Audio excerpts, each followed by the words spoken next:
So why we do dry matter analysis?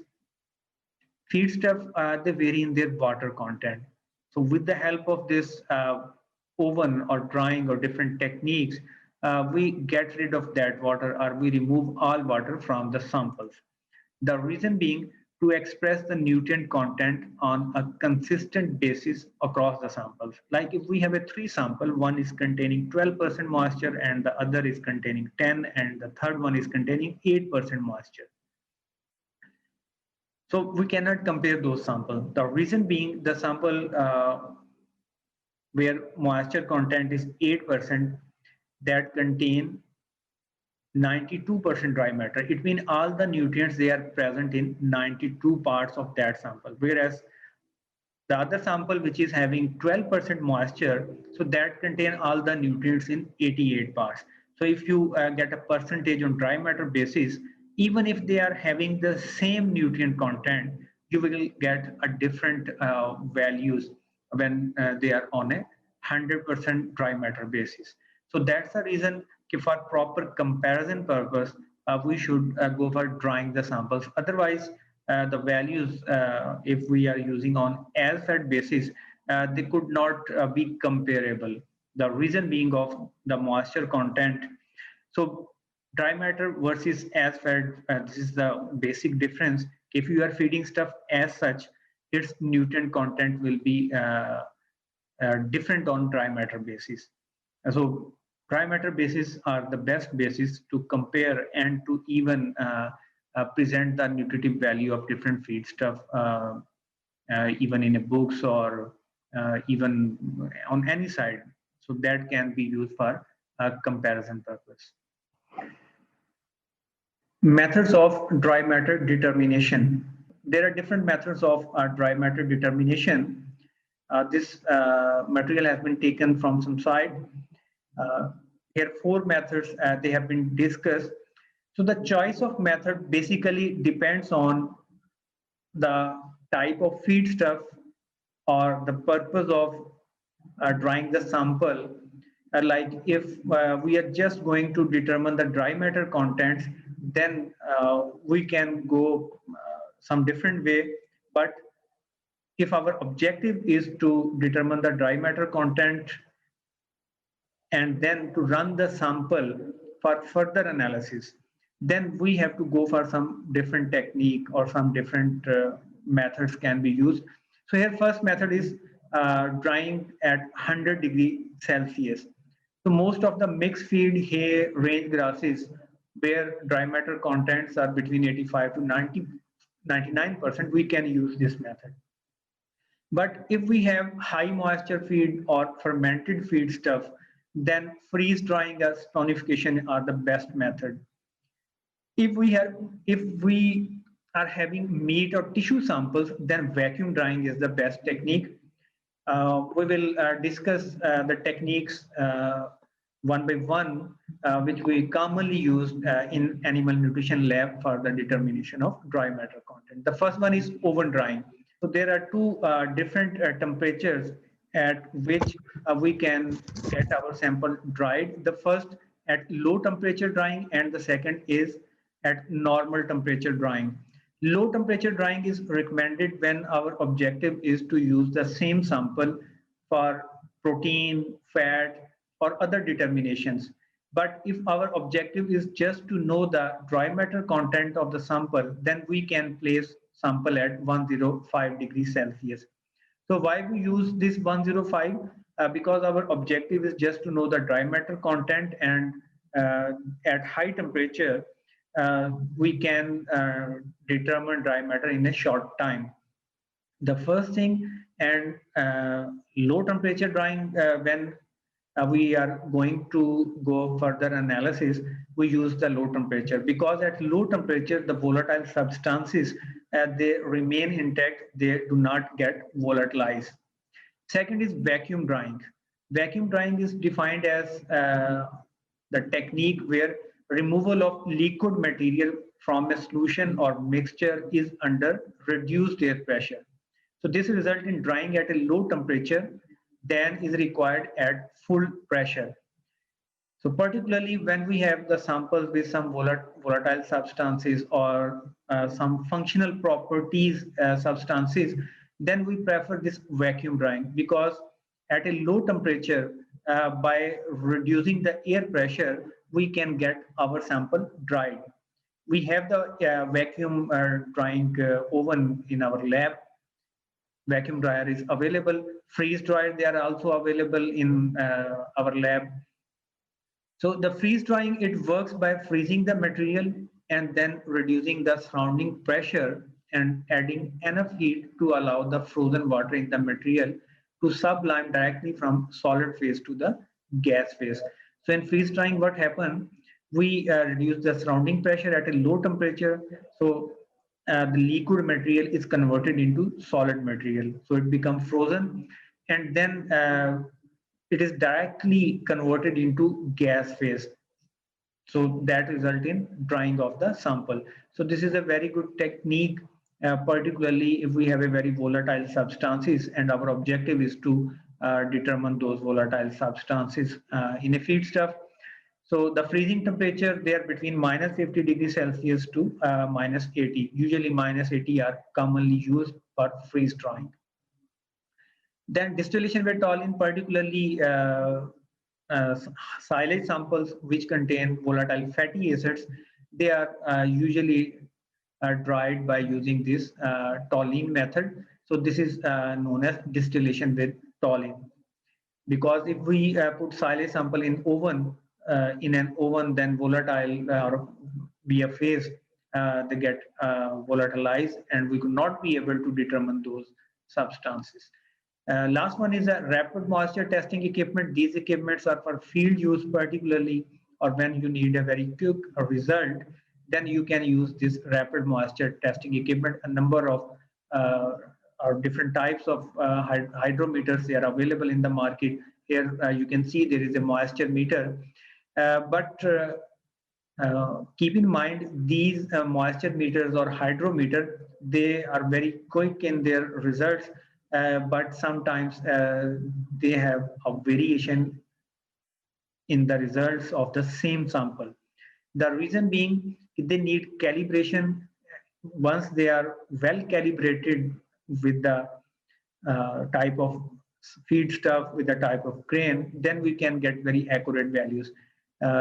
Otherwise, it could be difficult. Like if you are using a hydrometer for corn, it might be possible that hydrometer will not give the correct result with rice samples until they have been calibrated for different type of feedstuffs. So keep in mind that calibration is very important for such type of rapid moisture testing equipments. So that's why we prefer this proximate or oven drying, because we get the accurate results, and that can be used for the calibration of these rapid moisture testing equipments. The principle of dry matter determination is the sample is dried at a at a high temperature 105 degrees Celsius, or even at a low temperature 55 degrees Celsius. There is a evaporation of water from the sample. So due to heating, the moisture get evaporated. The leftover material is the dry matter content of a sample. So until we get a very constant reading of the dry stuff, we can be very much sure and able to know the exact amount of dry matter. So moisture content, they are determined by heating the sample in an oven to a constant weight at a temperature just above the boiling temperature of water.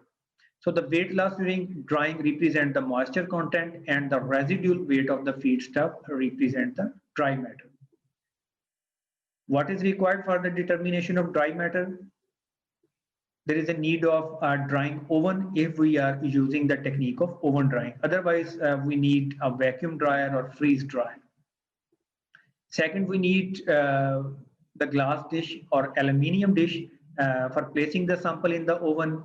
Then we need balance for weighing the sample. The balance should be very accurate. At least it can measure up to half milligram of the sample. Then we need desiccator. Desiccator is required to keep the sample for some time to bring its temperature at a room temperature. So after getting sample from the oven, getting out of the sample from the oven, we place in the desiccator to bring its temperature from 105 to the room temperature. So desiccator do not allow the addition of moisture from the environment. The last is a metal tonge. So metal tonge is required to handle the patty dish, handle the glass dish or sample, because when you are doing any sort of work, you always need this metal tonge to pick up the patty dish, either to place in the oven or to get out of the desiccator. At all time, do not handle with your hand. It is better to handle with the metal tonge. Procedure is very simple. First of all, you need the aluminium dish or patty dish. So make it sure that patty dish should be clean. If it is not clean, then you have to wash the dish and get it dry in the oven at 105 degrees centigrade till constant weight. So always handle the dish with metal tonge. Then weigh about 5 gram of the sample into the dried and weighed dish and spread it evenly. It means first you have to weigh the patty dish and then add up to 5 gram of sample in the patty dish and weigh accurately, record the reading, and before placing the patty dish along with the fresh sample into the oven, uniformly spread the stuff in the patty dish.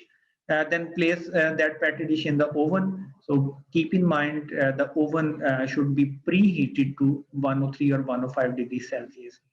Why we go for preheating? Because if the moisture contents are high, then it will take a lot of time to get the sample dry. If it is preheated, it will accelerate the drying process and our sample cannot get putrefied. So leave that sample for at least 6 hours in the oven, but I usually recommend when we are taking a green refugee sample or the sample that contain more than 50% moisture, then place it in the oven for at least 24 hours. Overnight placement should be done for the sample. So after that, get the sample out of the oven and place it in the desiccator so that it cool down to the room temperature. So at least 20 to 30 minutes they are required, but depending upon the weather, if it is cold, so the temperature get lower in a short time. But for lowering the temperature or bringing at room temperature during the hot season, sometime could take more time. So keep in mind when you are going to weigh the sample, it should be at a room temperature. Otherwise, when you take out of the oven, the sample temperature is at 105. It will quickly absorb moisture from the air and it will increase the moisture content of the sample. So you will not get the exact dry matter content or moisture content of the sample. So always place the sample in the desiccator before weighing. So remove from the desiccator and weigh as quickly as possible. So though you should not leave the sample in the open air for a long time. Get it out of the desiccator and then weigh it. So make sure your balance should be on before placing the sample or before getting out of the desiccator. Then after weighing, again place it in the oven, preheated oven for at least 2 to 3 hours or up to 6 hours. Then get it back, place in the desiccator and again weigh it and record the weight. So repeat the process until the last two weight or last two recording, they should be constant. So the last two weight, when they are same or they are constant, they will indicate about the complete removal of the moisture from the sample. So that would be your final reading. Next, calculation, how you will calculate the dry matter content of a sample. So here you see in the first column, there is a dish weight plus sample weight. In the second column, there is dish weight and last one is the sample weight. So dish weight is same before drying and after drying. The reason being, okay, before putting the sample in the patty dish or aluminum dish, you weigh it. So it's 1.6 gram. Then you place or put some fresh sample in the dish and then you weigh it. So that is dish plus fresh sample weight. So this is before drying weight. Now subtract this value 3.05 minus 1.6, you will get a value. So that is the sample weight before drying. Then the final weight after drying is 2.9. Now subtract this 1.56, which is the dish weight, from this 2.9, you will get a value that is 1.34. So this is the weight after drying. So now we have two weight. One is the sample weight before drying and one is the sample weight after drying. So this is the weight which is the dry weight of the sample. So the difference between these two weight, 1.5 minus 1.30, will give you the value of moisture that get evaporated from the sample. So here we have the values and here is the formula for the determination of percent dry matter. You have to calculate by dividing the sample weight after drying, I mean 1.34 divided by the sample weight before drying, that is 1.50. We get a value that is 89.33. Then for moisture, simply 100 minus percent dry matter content. So 100 minus 89.33, we get a value that is 10.87. So this is the amount of moisture in a sample. So this is how you can go for calculating the dry matter content of a sample. So this is all about dry matter determination, but there is one more important thing, that is dry matter conversions. Sometimes you have a data on fresh matter basis and you have a value of the dry matter. Then you can convert your all stuff on dry matter basis by using this example. Or sometimes you have a data on dry matter basis and you want to convert on wet basis, then again you can use the example. Here is first to convert value from a dry matter basis to a wet basis or as is basis. As basis or wet basis mean like you have a green fodder and you want to feed it to the animal. So that is as fed basis or as is basis. So when you go for oven drying, then you get a value of the dry matter. So here is an example. On a dry matter basis, alfalfa contains 6.5% crude protein. Dry matter content is 92%. The protein content can be calculated by this formula. Similarly, you can convert from wet weight to a dry weight basis. Here you have to multiply it by 100 divided by the percent of the dry matter. The example is here. So in this way, you can convert according to your own requirement. But keep in mind, all nutritional composition is available on dry matter basis or given on dry matter basis. The reason is that on dry matter basis, we can easily compare different type of feed stuff. Like you have a fodder with 80% moisture and the other person is having a moisture fodder with 60% moisture. Then you cannot compare these two moisture. The reason being, one contain only 80 kg of eatable stuff, 20 is water. The other have only 60 kg of eatable stuff and 40 is the water. So to bring them both feed on an equivalent basis, you need to convert both of those feed either on dry matter basis, either on fresh matter basis. Then you can compare them. So in all books or in even feeding standards or wherever the chemical composition is given, they are the values are always given on dry matter basis.